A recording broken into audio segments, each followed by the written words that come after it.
bahwa dia betah di situ, dan kemudian dia bilang ke saya bahwa merasa sudah lebih, kemudian tempatnya itu ya, kalau bisa saya gambarkan ya sangat-sangat nyaman, fasilitas bintang 5. Kenapa saya bilang fasilitas bintang 5? Ada tempat tidur, ada ruang tamu, ada meja makan, ada TV bahkan 2, kemudian ada kamar penunggu. Jadi kalau ada sesuatu dengan Loli, ada kamar penunggu di situ yang memantau pergerakan dia. Hanya saja kemarin setelah saya datang itu kita sepakati bahwa security-nya diperkuat, dan kemudian tidak sembarangan boleh masuk, karena yang boleh masuk itu hanya Kementerian PPA, KPAI, unit PPA dari Polres Metro Jakarta Selatan, kemudian saya, dan sama sekali tidak boleh dijenguk yang lain, terutama Nikita Mirzani dan pengacaranya, termasuk adik dan kakak Nikita Mirzani, apakah Edo, apakah Edwin, itu nggak bisa masuk. Begitu update-nya. Jadi dia sampai ngomong ke saya dan Bu Ade, dia bilang bahwa saya sekarang sudah mulai rileks, karena siapa yang kamu udah rileks, sudah Om. Nah, cuma dia kan mengatakan bahwa saya percaya Om, dan kalau ada apa-apa saya, kalau tidak melibatkan Om, saya tidak mau. Nah, jadi itu posisinya. Posisi yang kedua, bahwa Bapak Deputi bidang perlindungan anak kemarin sore pukul 6 ya, menghubungi saya melalui telepon dan bertanya ke saya kenapa saya begitu keras meminta agar Saudara Lani Ritonga selaku Asisten Deputi Eselon 2 di Kementerian untuk dicopot. Saya gambarkan bahwa betapa saya sangat kecewa, karena regulator dari persoalan Loli ini kita sudah sepakat itu di depannya itu adalah sebagai koordinator adalah Kementerian PPA. Kenapa? Karena memang resistensi atau kekurang percayaan atau distrust dari seorang Loli terhadap penyidik PPA Polres Jakarta Selatan dan Chef Paus yang notabene-nya bagian dari Kementerian PPA itu sudah tidak ada. Jadi berat bagi saya untuk saya apabila tidak senantiasa mengawal dia, apalagi Loli itu orangnya nekat. Jadi saya kira ya nekat dia itu ya kita lihat aja bagaimana nekat seorang Nikita Mirzani, begitulah nekat dia gitu. Jadi saya memaklumi dan saya sudah beritahu kepada kalian bahwa keluarga saya di Medan, Bu Eli, anak-anak saya, ya itu semuanya nggak ada masalah. Dia tinggal pilih mau tinggal di Medan, mau tinggal di Jakarta, monggo, tidak ada masalah gitu. Jadi bagi kami ya kalau saya bilang kepada NM dan masyarakat Indonesia bahwa Loli itu seumuran dengan anak saya, Echa. Echa itu sekarang ini semester 1 Fakultas Kedokteran USU, menyusul 2 kakak yang sudah dokter, dan Loli itu harusnya itu. Tapi sayang sekali di UK dia berhenti SMA, nanti kita akan pikirkan paket C-nya gitu. Jadi bagi kami semua ini sudah terbiasa ya, terutama saya dengan Bu Eli. Saya mengurus anak-anak itu 13 orang ponakan saya yang tidak semuanya kandung, ada tutur cucu dan orang lain, semuanya kita bina dan berhasil. Boleh kalian lihat, termasuk salah satunya yang kita bina itu ya Saddam sebelah kiri saya. Kebetulan tim saya sedang berangkat ke Bandung Jadi saya sekarang sedang berada di Bandung dan banyak informasi yang berkembang. Kalau Rasman nanti pergi keluar kota ke Batam atau Medan, nanti kita grebek lagi, enggak boleh, enggak boleh. Tapi yang saya sangat kecewa adalah sampai hari ini keluarga saya itu komplain, kok mulutnya Nikita Mirzani itu bilang jangan-jangan nanti Loli itu akan jadi istri kesekian Rasman. Saya sudah bilang, kau Nikita Mirzani, saya masih bisa membedakan mana istri, mana anak. Mana istri, mana cucu, mana pacar, mana gundik, mana dosa, mana pahala. Saya masih tahu. Kau yang tidak tahu. Kalau kau tidak tahu, kau bicara akhlak, kau bicara bagaimana anakmu menjadi baik, tapi kau berperilaku tidak baik. Dan kau bersyukur bagaimana kita membina. Saya membuktikan kepada publik bahwa seorang lawyer, seorang seperti Rasman, masih punya nurani. Saya sudah post Instagram saya, bagaimana Loli itu voice note ke saya. Ya sudah ditonton 1,5 juta orang. Luar biasa.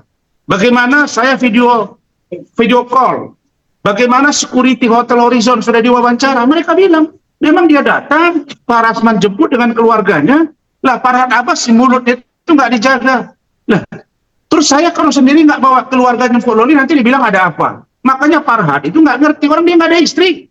Saya udah bilang, suruh mereka kumpul, Hotman Paris, Farhad Abbas, Nikita Mirzani, Fahmi Bahmid kumpul berhadapan dengan Rasman. Itu baru gentle. Jangan lu ngomong-ngomong. Gua nggak ada takutnya. Keluarga saya dengan keluarga Nikita Mirzani jauh berbeda. Keluarga saya dengan keluarga Hotman Paris jauh berbeda. Keluarga saya dengan Farhad Abbas jauh berbeda. Saya punya nilai moral yang harus saya jaga. Saya bukan manusia baik. Saya bukan manusia yang tidak berdosa. Saya pendosa, tapi saya berusaha lebih baik. Kalau saya berperilaku seperti Hotman Paris, berperilaku seperti seorang Nikita Mirzani, mungkin saya sudah dicincang oleh anak istri saya. Ini bukan main-main. Jadi ini bukan sikap yang menurut saya patut dilakukan oleh dan atau ditunjukkan oleh seorang perempuan yang dengan begitu menyayat hati saya, berani mengatakan kepada saya bahwa nanti olah-olah si Loli ini akan menjadi istri saya yang kesekian. Ini sangat tidak terima saya. Saya tidak terima dan ini menyakitkan gitu. Tapi tidak apa-apa. Waktu tinggal 4 bulan, Loli itu 28 Mei akan dewasa, dia akan memilih hidup dia. Kami akan menjadi orang yang memperhatikan dia dalam perkembangannya. Begitu. Bang, soal Bang Farhad mau bela Nikita Mirzani gimana Bang? Kan sudah saya bilang tadi. Dia ngomong. Maaf, saya mengulangi kurang kedengeran. Farhad kan ngomong. Dia bilang bahwa itu Nikita Mirzani sudah benar. Kalian tanya, katanya dia lawyer, katanya dia dokter hukum. Masa dia bilang pantas dipukulin, mana lebih dari situ? Di mana logika hukumnya boleh orang saling pukul, orang nolong orang lain, terus dia komplain dengan anaknya, terus orang yang nolong itu dipukuli, terus bila perlu dibunuh gitu. Di mana dia belajar hukum? Suruh dia itu sadar. Makanya saya bilang, udah kumpul aja mereka, supaya kelihatan siapa yang berani menghadapi ini. Kok Hotman menolak? Kan katanya pengacara internasional, pengacara yang jam terbang tinggi, tapi kok vonis Budi Said kliennya itu di atas 10 tahun, nggak ada pengacara juga di atas 10 tahun itu, ngapain ada pengacara? Jadi kita nggak usah begitu, ini kan head to head ya, you pegang sana, gua pegang sini. Itu Nikita Mirzani minggu depan dipanggil. Oke, kau Nikmir datangi mereka, silakan, no problem. Saya tidak masalah bagi saya sudah bilang kepada kalian, siapa sekarang yang ingin pansos? Dulu kasus Vina Eki dibilang saya pansos, padahal saya pegang kuasa hukum banyak. Ada dari Sadian, ada dari Pak Suroto. Ini Hotman ngomong, Farhad ngomong, pansos nggak itu? Ya kalau lu pengen diundang ke dalam, lu masuk, gabung, biar kita head to head gitu bro, gitu. Bang, kelanjutan adopsi Loli gimana Bang? Apanya? Adopsi.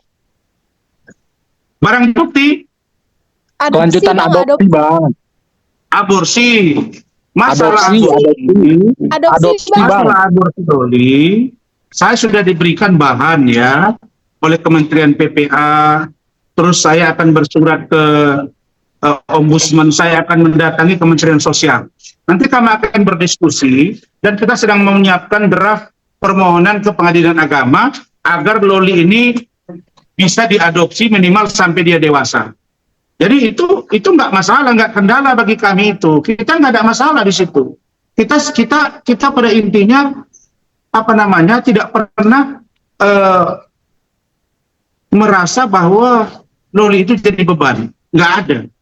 Karena memang begitu dia 18 tahun, dia ibarat burung mau terbang, dia mau buat sangkar di mana, itu terserah dia. Tapi dia bilang, om saya walaupun udah umur 18, saya tetap nggak mau ketemu Nikmir, saya nggak mau ketemu Edo, nggak mau ketemu Edwin, nggak mau ketemu Fahmi, nggak mau ketemu siapapun, dan saya hanya ingin bergerak dengan hidup saya, dan tolong om pantau saya dan arahkan saya. Itu kata dia ke saya.